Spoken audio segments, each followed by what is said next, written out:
chosen one, this moment is sacred. It's no coincidence that you're hearing these words.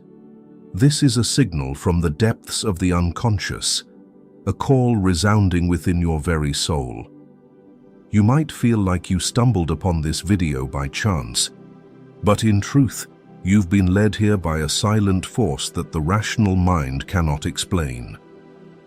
Jung once said that people live their entire lives without ever truly living, because they are busy seeking outside, forgetting the only door that leads to awakening within themselves. Perhaps you've felt lately that life has become strangely different. Everything seems to vibrate, to ache, as if something is trying to awaken within you. The false stability begins to crack. Old fears resurface. The questions you've avoided return, persistent, more intense than ever. Don't panic hastily. It's not a breakdown, it's a summons. Because only when the inner world begins to move do you truly step into the journey that Jung called individuation, the process of returning to the most authentic self. Stay with me until the end. Tonight, a rare source of power will awaken you from the depths of the unconscious. Not light from outside, but the ancient flame that has always burned within you, the flame of the self, the sacred center of the soul, where you and the universe become one. And when you finish listening to this video, you might no longer be the old you. Tonight, your soul will open its eyes, and the world within you will begin to shift. Number 1. Psychological context. How long have you lived in the shadows? Have you ever wondered, why are there days when, even though everything around you continues as usual, you feel empty, exhausted, as if your soul is being worn away bit by bit? You still smile, still work, still say, everything's fine, but deep down, there's a darkness you dare not face directly. That's not a weakness. That's the shadow that Carl Jung once spoke of. Until you make the unconscious conscious, it will direct your life, and you will call it fate. Jung believed that within every person exists two parallel worlds: the world we perform for others to see, and the world we hide inside, the refuge of fears, desires, memories, and rejected wounds. That second world is the shadow.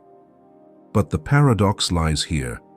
The more you try to banish it, the stronger it grows. The more you flee, the more it leads you. You might think you're in control of your life, but in reality, it's that unconscious part that holds the reins. It makes you repeat the same patterns of relationships, the same mistakes, the same pains, just with different faces. Someone once abandoned will seek out those who always leave. Someone once belittled will ceaselessly prove their worth until exhaustion. Someone once hurt by indifference will unconsciously become indifferent to those they love. No one wants that. But as Jung said, what you resist persists. We often believe the shadow is an enemy to be eradicated, but Jung saw a deeper truth. The shadow is not something to eliminate, but a part of the soul begging to be acknowledged. It's not an abyss to fear, but a door leading to light. For without the night, you would never know how brightly the sun shines. Look at modern life. People don themselves in countless masks, polished roles,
Someone who can't stand weakness is actually concealing an unhealed wound. Every time you react intensely to someone, it's not just a conflict with them, it's a conflict with yourself. The shadow doesn't vanish when we deny it. It merely changes form. It might cloak itself in morality, ambition, or even kindness. Someone endlessly saving others is sometimes fleeing their own inner emptiness. Someone always wanting to control everything is actually battling an inner fear of losing control. The shadow always finds a way to live.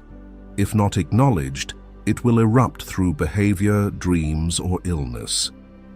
In Jungian therapy, there's a principle. One does not become enlightened by imagining figures of light, but by making the darkness conscious. Don't kill your shadow, befriend it. For only then do you become a whole person, not a saint, not a perfectionist, but someone who truly lives. Think about this. Perhaps for years, you've lived in the light of others, the light of approval, of norms, of what's right. But you've never stepped into your own light. To do that, you must pass through the long night of the soul. No shortcuts, no miracles, only the courage to see yourself naked, without disguise. And when you do that, the world will change. Not because it truly alters, but because you've seen it through the eyes of one who has just emerged from the shadows.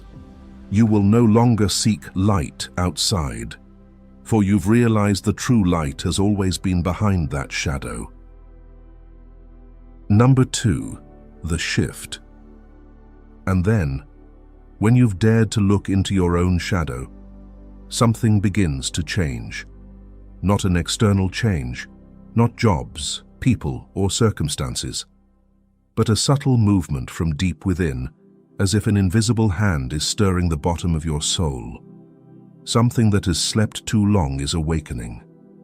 Jung called this moment the rising of the self, the true center of the psyche, where consciousness and unconscious intersect, where the human soul returns to its complete form.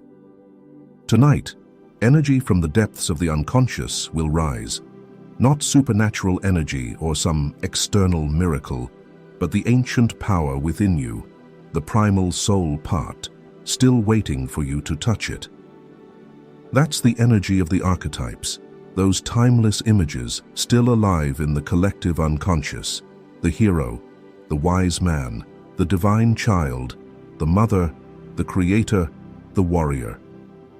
Each of us carries those archetypes within, like spiritual DNA strands, and when the time comes, they will awaken one by one.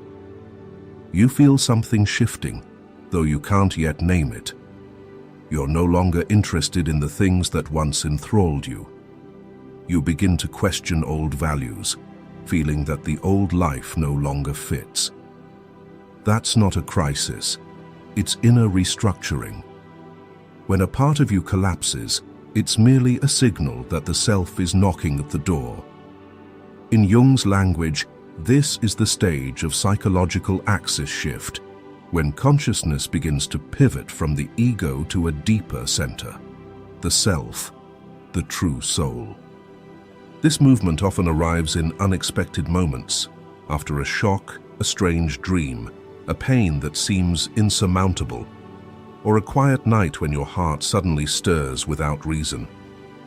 You don't know why, you only know something inside wants to live differently. That's the moment the unconscious sends a signal to consciousness, not to frighten you, but to awaken you. Carl Jung once said, "There is no coming to consciousness without pain, for as the soul begins to unfold, the old ego will feel like it's dying. The ego will resist, clinging to the familiar, habits, identity, old roles. But you can't bloom while remaining a seed. The old ego must dissolve for the self to reveal itself. Tonight, if you feel uneasy, empty, or as if the world is shaking, understand that it's not a sign of ending, but the birth of a new layer of consciousness. Like a star collapsing to form a supernova, the old must break for new power to be born. In the depths of the unconscious, the archetypes begin to move. The hero, the part of you that dares to face challenges, is awakening. The wise man, the ancient wisdom that always knows what's true, is speaking up. And the divine child, the innocent, curious, free part, is flapping its wings again. They've slept too long, bound by the ego in must become someone molds. Now, they want you to return to being yourself. Do you remember the last time you truly felt alive? Perhaps when you did something that made your heart race with joy, or when you felt a deep connection to nature, art, or someone. Those are the moments when the self seeps through the cracks of consciousness, reminding you that a greater life force is flowing within. If right now, an image, a memory, or a feeling has just gently touched you, let it appear in the comments as a soul's response. Who knows, your sharing might become the mirror for someone to see themselves. Jung once described this process as the meeting of two rivers, the river of consciousness and the river of the unconscious. When the two rivers meet, the waters become turbulent, swirling, but it is in that turbulence that the soul unites. The unconscious is no longer a frightening foreign land, but an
everything that once gave you a sense of security no longer works.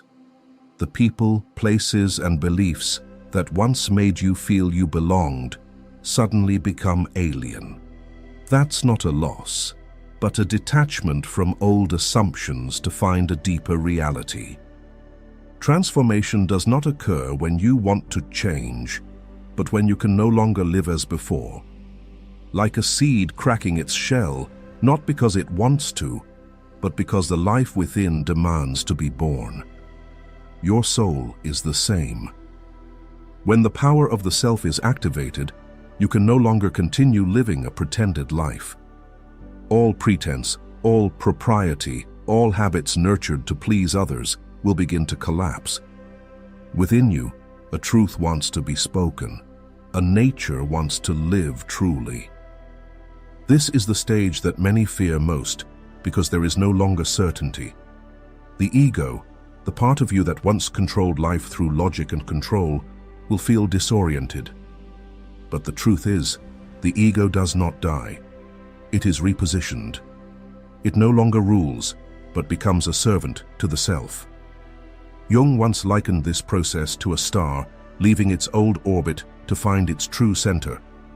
At first it's chaos, but it is in that disorder that the new order of the soul is formed. You may begin to experience strange signs. Dreams become more vivid, intuition stronger, emotions so subtle that you can hear your soul speaking. Many call it spiritual awakening, but for Jung, this is the connection between consciousness and the unconscious, between the visible and invisible parts of the human being. The unconscious is no longer a distant dark region, but an ally, a deep stream flowing through every thought, action, and feeling of yours. Interestingly, the process of individuation does not make you superhuman or detached from the world. It makes you more connected to the world than ever. Because when you begin to understand the shadow and light within yourself, you will stop judging others. You will see in their weakness your own weakness, in their ugliness the part you once denied. Jung once said, "Knowing your own darkness is the best method for dealing with the darkness of other people." When you understand your own shadow, you can look at others with true compassion. That is why Jung considered the process of individuation the essential journey, where you not only heal, but unite. Unite the light and the dark, the weak and the strong, reason and soul, the animal and the divine. When all those scattered pieces merge into one, you no longer have to seek light because you become it. Try to imagine you stand before a mirror and see all the versions of yourself, the wounded child, the rebel, the perfectionist, the fearful one, the one craving love, the one who made mistakes, and even the one who learned to forgive. Each of those parts was once rejected by you, but now you open your arms to embrace them all. That is the moment the soul is unified. And then there is no longer, "I must be who only I am." From the perspective of modern psychology, this process is akin to integrating different parts of the mind to achieve wholeness. But for Jung, it is not just psychological balance, but an evolution of the soul. A person who has individuated does not live to avoid suffering, but to understand its meaning. They no longer ask, "Why is this happening to me?" but "What does this want to teach me?" Jung once said, "The privilege of a lifetime is to become who you truly are." But to reach that, you must pass through the soul's rebirth, where everything old and worn is burned away for an integral being to be recreated. That process is not gentle, but it is sacred. Because in the fire of transformation, you lose nothing truly. You only lose the illusions. And when the ashes settle, you will see the miracle. You are still you, but the naked, radiant, and real version that nothing can fake anymore. No longer living in fear or expectations, but living as one who knows who they are, where they are, and why. Number 4, adversity is forging. When a person begins the journey of transformation, they often ask, "If this is the right path, why is it so difficult?" That question echoes in every soul on the road back to itself. After moments of awakening and illumination, there often comes the stage of trial by fire, where the young light of the soul is shrouded by the clouds of adversity. And that is precisely what Jung called the collision with destiny. where the soul is no longer sheltered by illusions, but must stand on its own true feet. When person goes through upheaval, we may find ourselves regressing, becoming weak, disoriented, even desperate. But from a Jungian perspective, that is not a collapse, but a necessary restructuring. Like an old building that must crumble before new foundations are laid. The soul is the same. It must dismantle old psychological structures, outdated beliefs to create space for a stronger being to form. You may be in exactly that stage right now. Everything seems out of control, work no longer meaningful, relationships crumbling, faith shaken. But don't rush to think you're failing. You are being forged. Every stumble, every wound, every moment you think you're about to fall, they are all part of a deeper plan of the unconscious.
The foundation that saves you. At the psychological level, adversity also acts as a catalyst. It expands the boundaries of consciousness. When we suffer, we begin to ask, who am I? Why is this happening? What do I truly believe in? Those very questions awaken a higher layer of consciousness. Suffering is the soul's knock at the door, an invitation to step into the deeper regions of yourself. And if you have the courage not to flee, but to look straight into the pain, you will discover the miracle. It carries within it the message of growth. Someone who has just gone through a breakup may realize that what they lost was not the other person, but the illusion of love. Someone betrayed may realize that the hurt awakened in them a profound need for self-respect. Someone who loses a job, seemingly directionless, discovers a true passion buried for years. Jung once said, "The shadow is the tight passage, the narrow door, whose painful constriction no one is spared who goes down to the deep well." And if you understand that, you will stop cursing the pain and begin to bow in gratitude to it. Adversity is also where you learn the soul's patience. In an age of speed, we're used to instant results, but the soul has its own rhythm, slow, deep, and full of strategy. Jung believed the unconscious always knows when a lesson should be revealed. If you rush, you'll only learn the old lesson. But if you're patient, you'll be led to a new truth. So sometimes silence, delay, and disorientation are not stops, but a form of growth happening quietly. Adversity, in the end, is God's laboratory, where the raw material of humanity is refined into the gold of the soul. No one can avoid the fire, but you can choose how to pass through it, with fear or with awareness.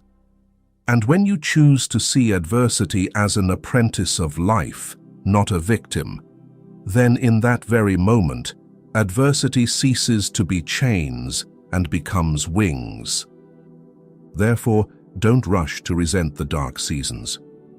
They don't come to bury you, but to forge your soul into a diamond. And when you step out of the fire, you will see that the light you carry comes from nowhere else, but from the times you didn't give up. Number 5. Awakening spiritual potential. After being forged through adversity, when your soul has passed through the fire without dissolving, something subtle yet profound begins to happen. A new stillness. No longer the fierce storms of emotion, no longer the need to control everything as before. Within you, a serene space opens up. That space is the first sign of spiritual awakening. This awakening is not about achieving something, but recognizing what has always been there. It's not the moment you are granted power, but when you realize you are that power. And the first thing you sense is the ego, the one who once held the steering wheel of your life, is no longer the driver. It is still there, but only as a companion, a useful tool, no longer the center. The center now belongs to the self, your soul, the eternal part beyond the limits of reason. Before, you always tried to calculate, predict, and protect yourself from uncertainty.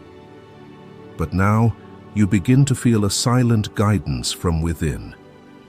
You no longer need to force things to happen, but allow them to unfold.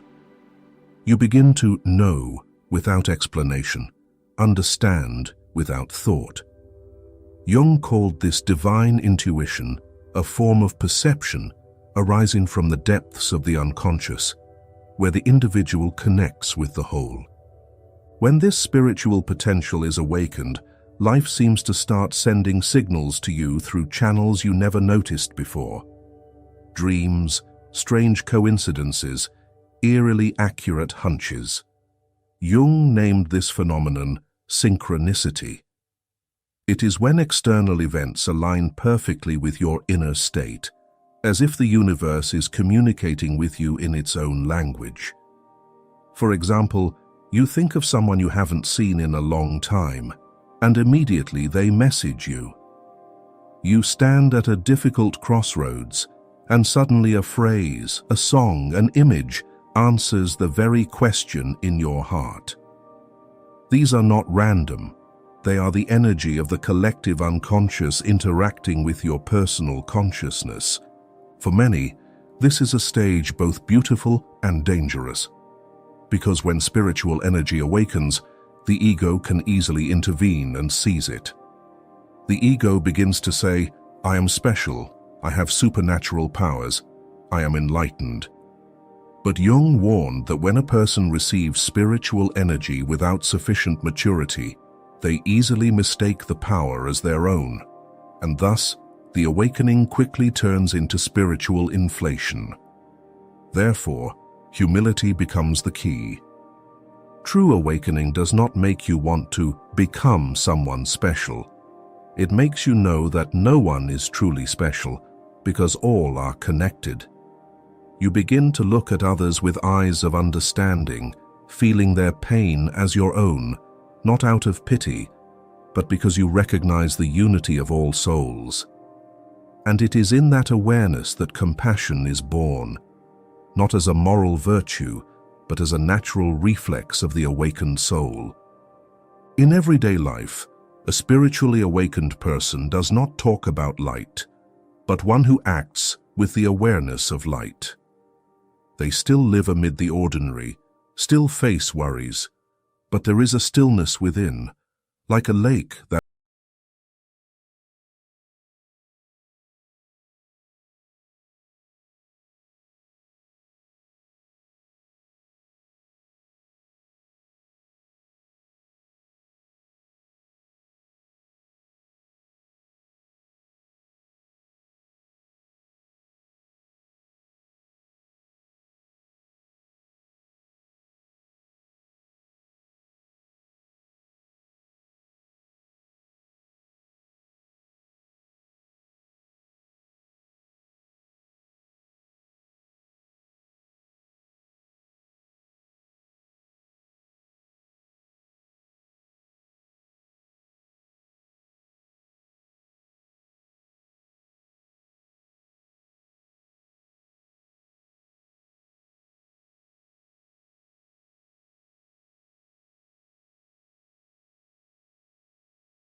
no longer the driver, you realize you do not need to seek God because you are where He resides.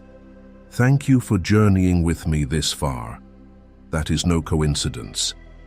If you are still reading these lines, it means your soul has been patient enough to listen to itself, and perhaps a deep part within you has begun to vibrate to the truth that Jung once called the return to the center of the soul.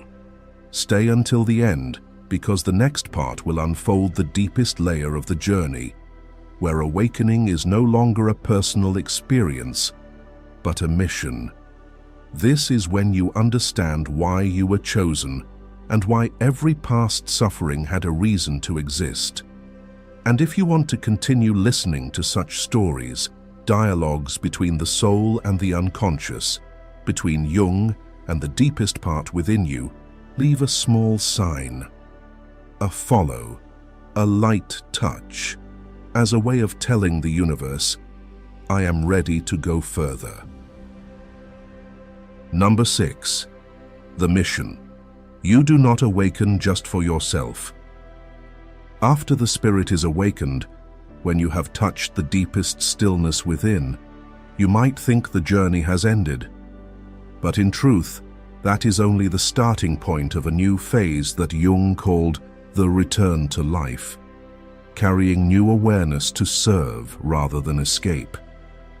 You have passed through the darkness, found the light, and now that light is no longer for you to admire, but to illuminate the path for others.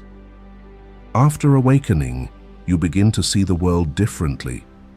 You realize the fear in others is not for judgment, but to understand they are where you once stood. The wounded make your heart ache because you recognize they carry wounds as you once did.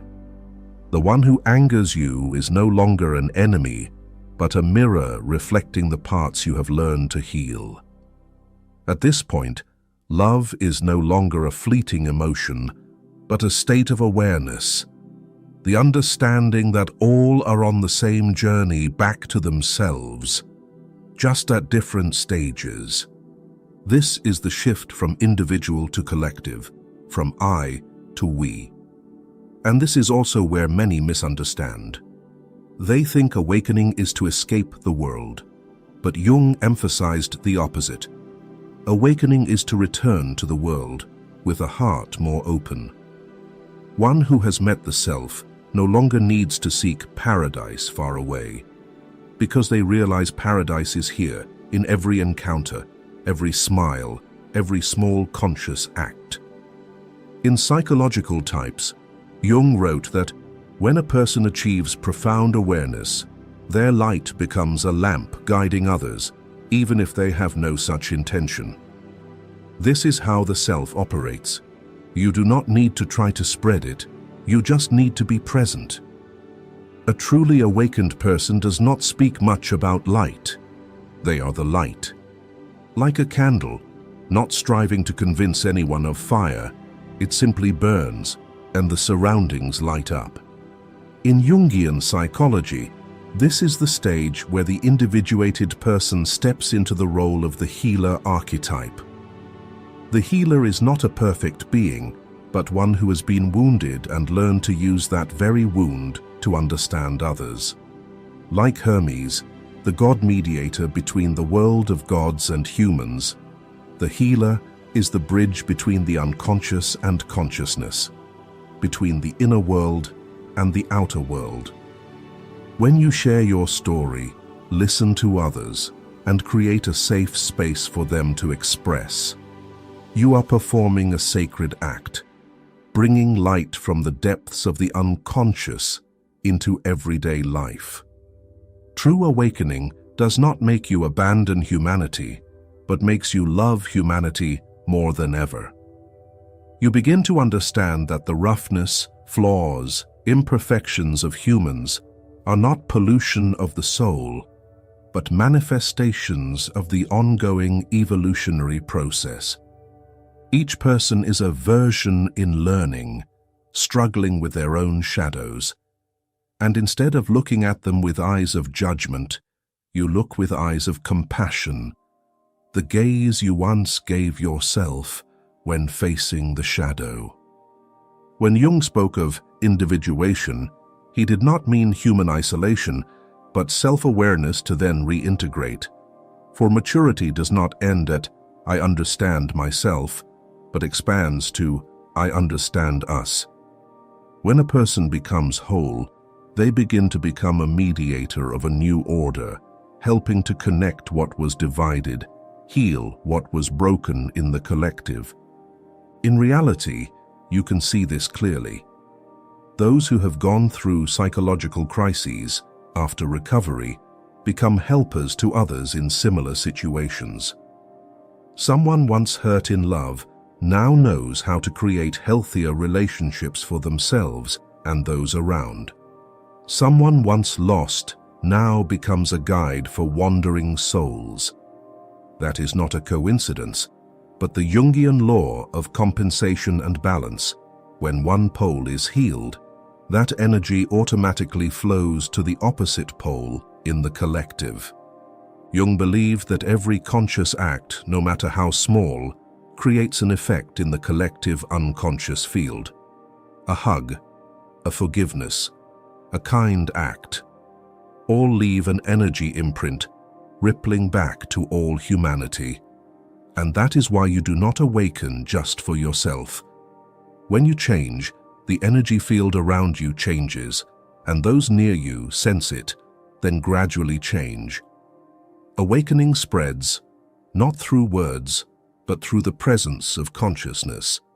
Living with this mission does not mean you must become a leader or spiritual master.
What if I told you that the love you experienced was never a coincidence?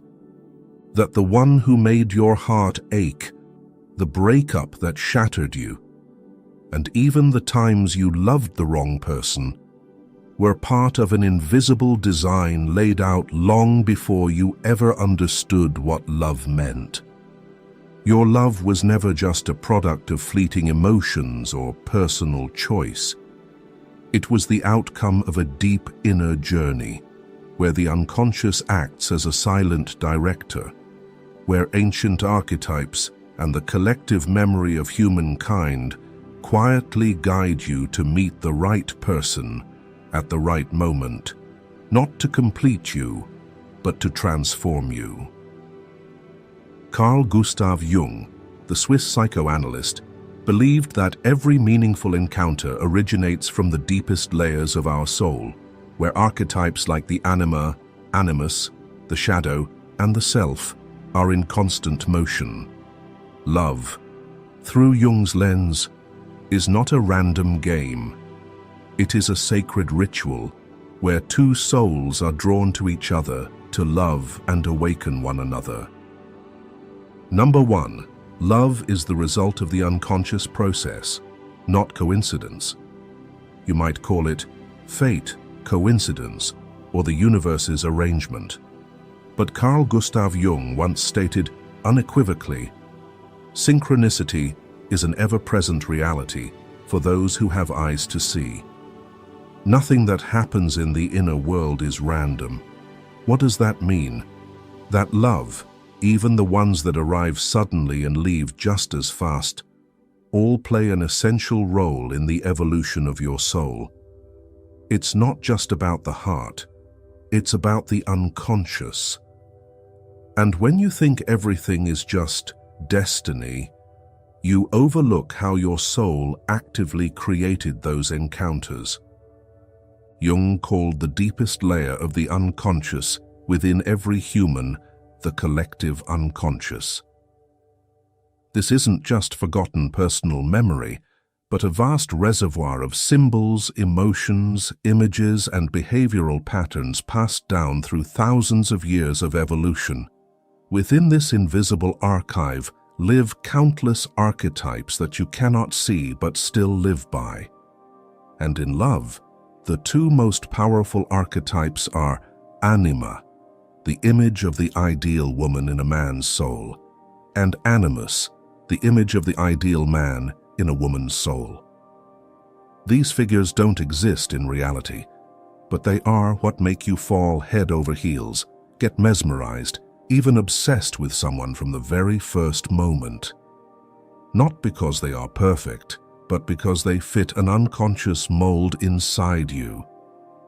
When someone enters your life and stirs up intense emotions, you often think, we're meant to be. But in truth, it's the anima or animus within you projecting itself outward.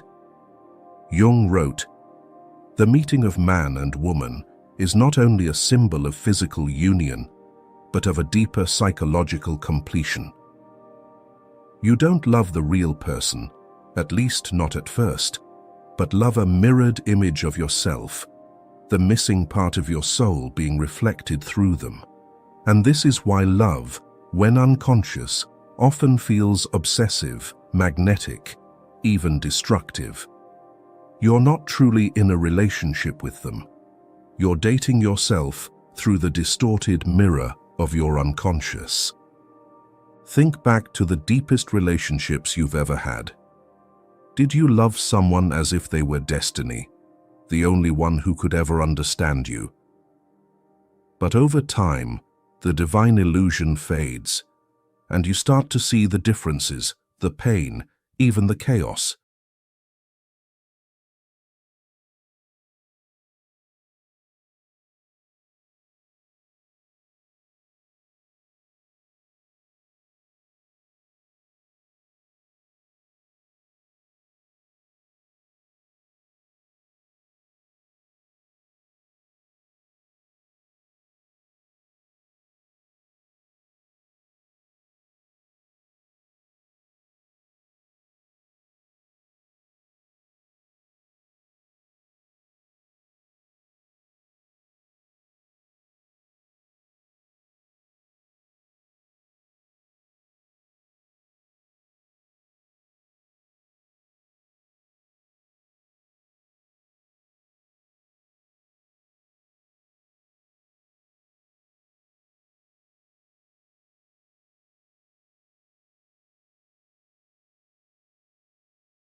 In stories like Beauty and the Beast or The Little Mermaid, you see the arrival of destined encounters where love becomes a tool for the two main characters to transform, to move beyond ego, beyond personal limitations.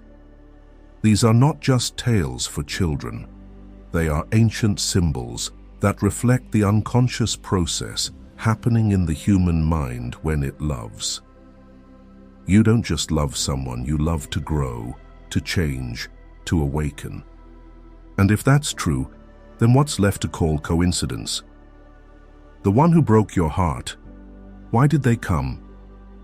Maybe they weren't meant to be with you forever, but they were essential in that stage of your life, to awaken something in you that you could never see before. Jung once wrote in Memories, Dreams, Reflections, "What you meet in another being is the projection of your level of evolution. The one you love always reflects where you are on your inner journey. The more you grow, the more you attract those who can journey with you on a deeper level. And for that reason, love is never a mistake. It's a stage.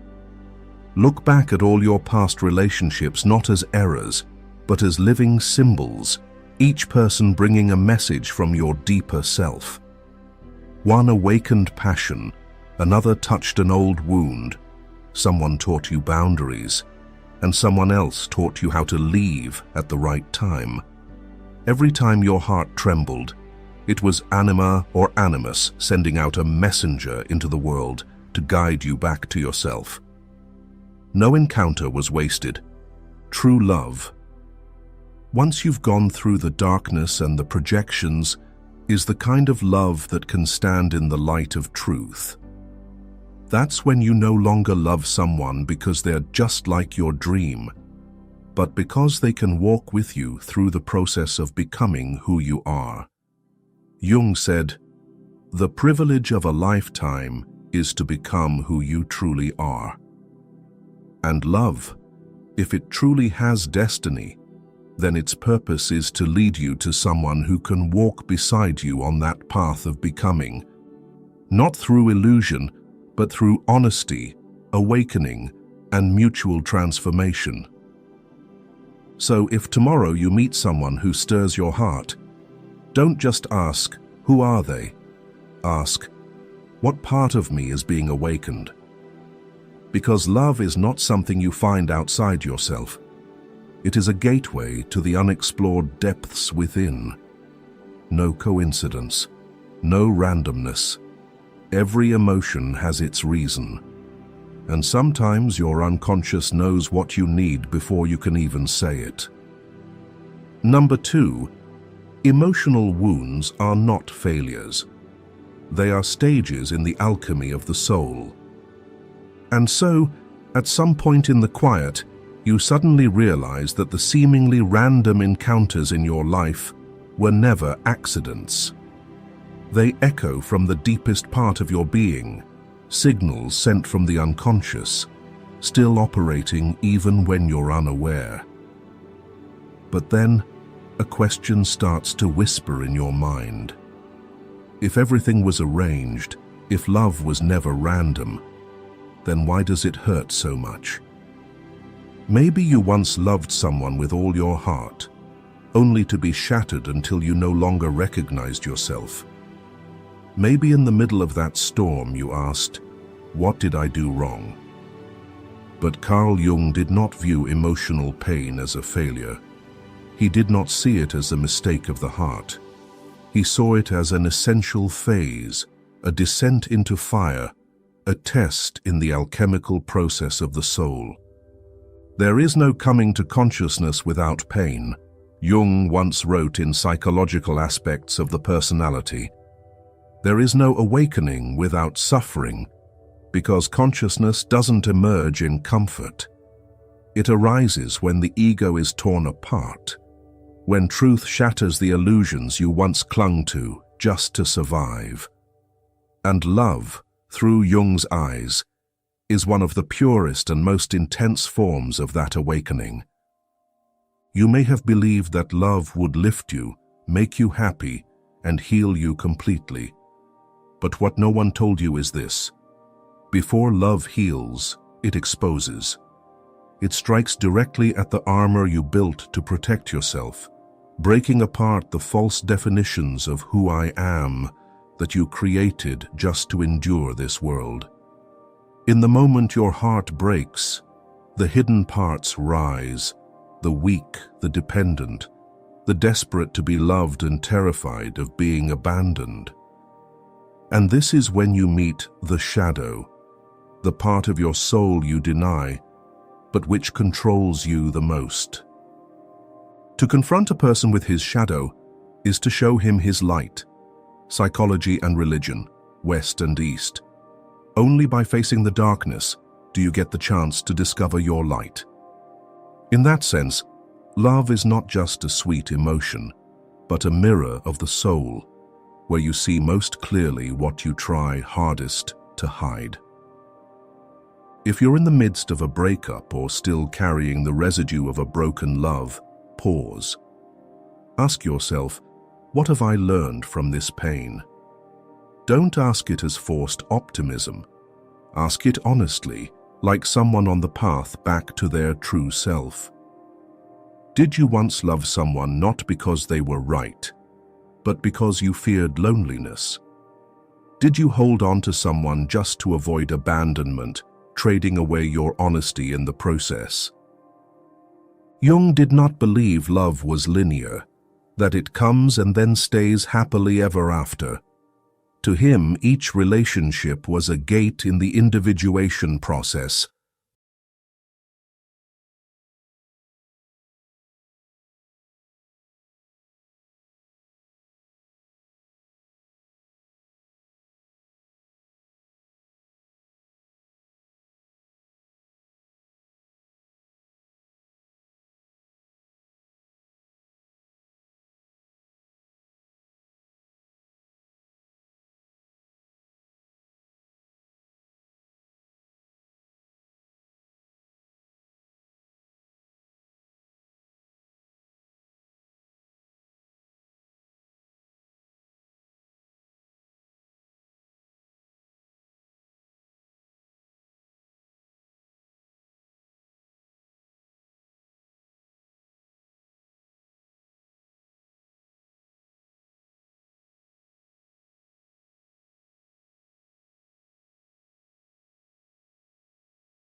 Meaningless suffering, but he pointed out this: if you've ever loved deeply, you've also been deeply wounded, and that does not weaken you.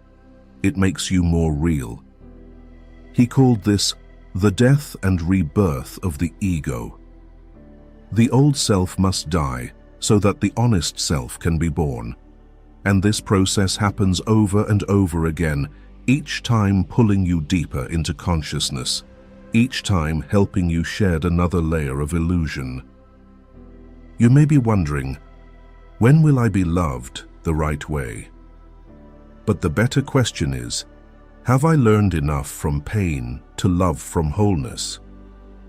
Because true love, the love that heals, does not come to those still trapped in the fantasy of being saved.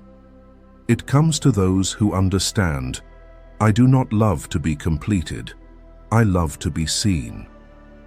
And to do that, you have to walk through fire. One does not become enlightened by imagining figures of light, but by making the darkness conscious. The philosophical tree, Jung emphasized. You don't grow by dreaming of light.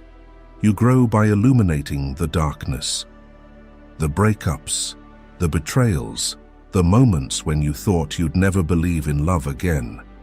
These are the layers of shadow that must be faced. And when you see them with the eyes of someone who has endured, you no longer fear them. At that point, you'll feel gratitude. Gratitude that they came, not to stay, but to awaken. Every relationship that made you cry, see it as a living symbol, a messenger from the deep soul, delivering a piece of your individuation map. That person may have been a lesson in boundaries, in self-respect, in knowing your worth, in the courage to let go. Each person plays a role. No one is in excess. If you are in the middle of heartbreak, don't be so quick to call it the end. Jung once said, "The greater the contrast, the greater the potential."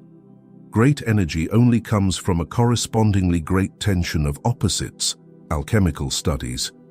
This means the very place that hurts most, the place of greatest tension between expectation and reality, holds the most power to transform.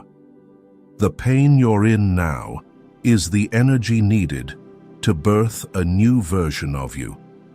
And once you pass through that alchemical stage, once you no longer love out of fear, once you no longer need someone to prove you're worthy, then you will be ready for real love. A love that doesn't come from lack, but from wholeness.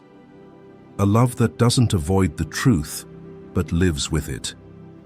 And you'll understand this. To love the right way, you don't need someone to complete you. You need to be whole first. And from that place, love will come as resonance, quiet, unforced, but deep enough to move your entire inner world. Number 3. True love is the resonance of two souls forged through fire. And when you have walked through the fire of pain, what waits for you on the other side is not ordinary love, but an intentional reunion, a bond not born of loneliness, but of two souls who know the value of darkness and choose to love with the light they have kindled within themselves. That is where true love begins. Have you ever met someone who made you feel a strange kind of peace? Not because they helped you escape reality, but because they gave you the courage to face your truth. That feeling does not come from promises, but from presence, a space where you no longer have to perform to be loved. Jung once wrote, "The meeting of two personalities is like the contact of two chemical substances. If there is any reaction, both are transformed." Modern man in search of a soul. When two true selves meet, neither remains the same. Love, if it is real, is not a quiet pond for hiding from storms, but a chemical tension where two people grow and transform together. Loving someone when you are empty is easy. They fill your void like a temporary pill. But that kind of love does not last. It cannot be the foundation for a transcendent experience. Jung warned, "Love is not pain relief for wounds left unhealed." If you come together needing to be saved, you are likely playing the role of savior or victim, not a mature lover. In Psychological Types, Jung wrote, "The healthy man does not torture others. Generally, it is the tortured who turn into torturers. Those who carry unhealed pain will unconsciously wound others." A relationship between two unhealed people only repeats the old injuries again and again. Are you in a relationship that makes you shrink instead of expand? Are you working to be accepted? Or are you beside someone who sees both your darkness and your light and chooses to stay? Real love does not need you to explain. It just needs you to be real. But to be real, you need a partner who has already met their darkness, someone who knows themselves in love. Interestingly, lasting relationships are not built on sameness, but on the acceptance of deep difference. Jung called this the ability to hold the tension of the opposites, the transcendent function. A love that does not blur, does not flatten, but exists between contrasts, one that respects difference without trying to erase it. You do not love someone to turn them into a copy of you. You love to resonate, to coexist on different foundations while still growing together. Imagine this. You meet someone who feels deeply like you, but in truth, they are vastly different. That doesn't create conflict. It invites you into a soul dialogue, two intersecting circles, not dissolving into each other, but shining together. That relationship is not just a place to be understood, but a place to meet yourself again.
Is not about finding your other half.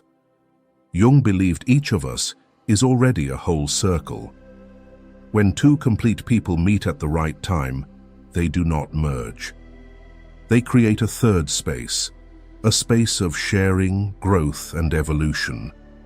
It is not a place of comfort. It is a foundation for awakening. If you've ever said, "When I get better, then I'll deserve love," let this be clear.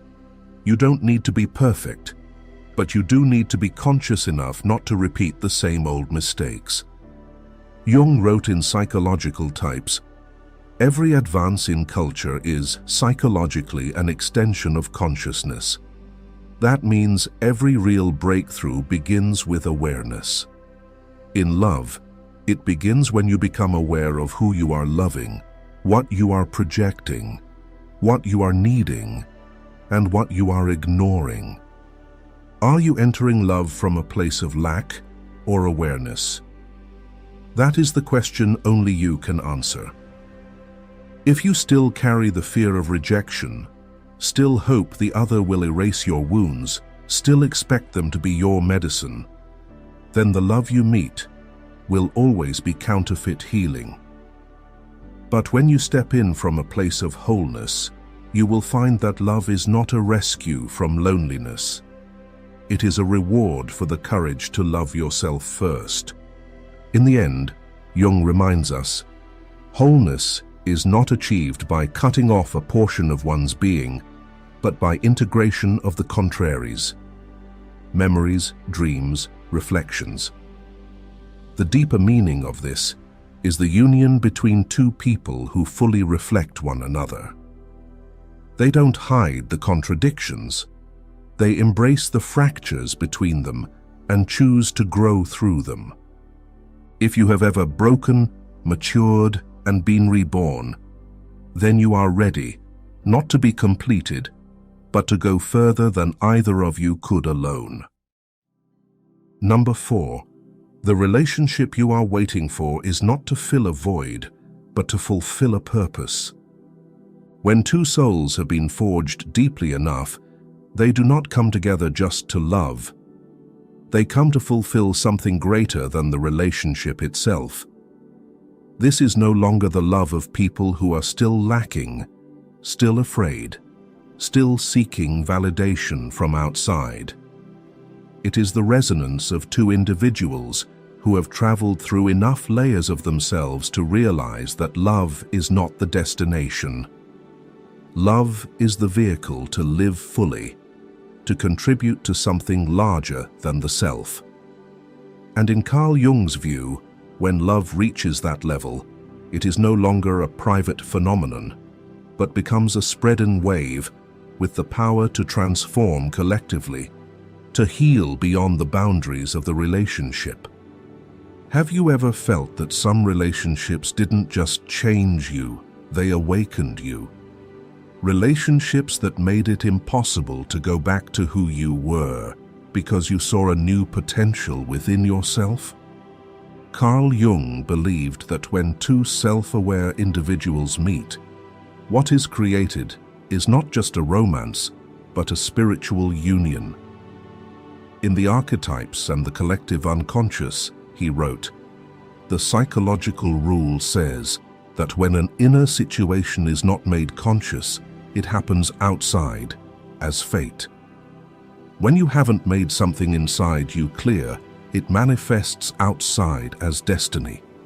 And so, a conscious relationship, where both have faced their shadows, no longer repeats old fate. It becomes a chance to co-create a new one. Love like this is not a place to hide. It is a sacred state where you and the other, through the fullness of your presence, create an impact on the world around you.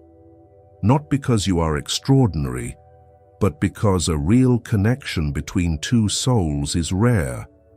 And when it happens, it always generates energy beyond ordinary understanding. This is not idealization, nor a fairy tale. Jung studied collective healing extensively, that a single individual who touches the depth of their psyche can activate change within a community. No, we imagine that when two such people meet, when neither is looking to be filled, but comes together to serve something greater, that love not only matures them, but it becomes a light that illuminates others. You can feel it when you meet a truly different couple. They are not flashy, not loud, but their energy makes you feel hope, feel inspired, feel the urge to live more deeply. Think about the relationship between Carl Jung and Emma Jung, his wife, companion, and a psychological analyst in her own right. While Jung immersed himself in studies of the unconscious, individuation, archetypes, and symbols, Emma was the stable foundation, the guardian of the spiritual space that allowed him to work in freedom and depth. Emma was not just a support system. She was someone who could look into the shadow, not only Jung's, but her own. Later, she too followed the path of analytical psychology, leaving a legacy of her own. This is living proof. Love can be the launching ground for two people to carry out their deepest missions, not by dissolving into each other, but by helping one another become more complete. Are you waiting for that kind of relationship? A love that doesn't just make you happy, but makes you reevaluate the life you are living? If so, remember thee. That kind of love doesn't arrive while you are simply waiting. It comes when you live as if you already have a purpose. Carl Jung wrote in Modern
longer a test. It is a multiplication. Jung emphasized in the undiscovered self. Freedom stretches only as far as the limits of our consciousness. You can only love freely once you are conscious enough. At that point, love no longer blurs you, it clarifies you. It doesn't make you shrink, it helps you grow. And that doesn't come from the other, it comes from you. True love at its deepest level is not a surprise gift, but the natural result of a life lived with purpose. It is the reward for courage through pain, for persistence in healing, for the decision to live truthfully, whether or not anyone loves you. You don't have to be perfect to be loved, but you do have to be real enough, honest enough, mature enough not to repeat the old cycles of pain. That kind of love is not, "I need you to feel worthy," but, "Let us live in a way that is worthy of this love." And that love, as Jung wrote in Memories, Dreams, Reflections, wholeness is not achieved by cutting off a portion of one's being, but by integration of the contraries. You don't become whole by denying the darkness, but by integrating both the light and the shadow in yourself and in the other. Believe that the relationship you are seeking is not the end point. It is the starting line of a new path where you no longer live just for yourself, but as part of something deeper. And if you haven't found that person yet, don't rush. Begin by living in alignment with your essence. Because as Jung said, what you are is what you have been. What you will be is what you do now. If you feel you are ready to love, not out of fear of loneliness, but from the wholeness of your being, then that love is already on its way to you. Not rushed, not loud, but in its way. Through encounters that seem accidental, through signs you only recognize once your heart is open. Because true love does not enter your life like a strange wind, but like a deep awakening, a remembering of something you've always carried within. Carl Jung once said, Until you make the unconscious conscious, it will direct your life and you will call it fate. Fate is not something that falls from the sky. It is the result of what you have not yet faced. And love is the same. If you have not made clear who you are, you will continue to be swept away by waves of emotion, by relationships that repeat the same old pain in a new form. But when you dare to step onto the path of individuation, to face the darkness, to dismantle illusions, to heal old wounds, then love is no longer an external pursuit. It becomes a wave rising from within, from the deepest place of your being, where the collective unconscious, the archetypes, and the will of your soul have long whispered, "The time has come." And if you feel that you have been chosen, then yes, you have always been chosen. The love you long for is not some distant dream. It is the echo of an ancient promise, written long before you ever knew what love was. What remains is this: do you have the courage to live as your true self and to receive it? If what you just read made your heart stir, if you feel as if someone just named the journey you are living, that is no accident. Let this channel be a space that walks with you on your path of inner exploration, healing, and living fully in the way Carl Jung once described, a life of awareness, depth, and soul. Click subscribe, because the next content will take you deeper into the map of the soul, where you do not just understand love, but begin to understand yourself. And if you are already in the middle of that journey, do not walk it alone. We meet here, not by chance, but because you are ready.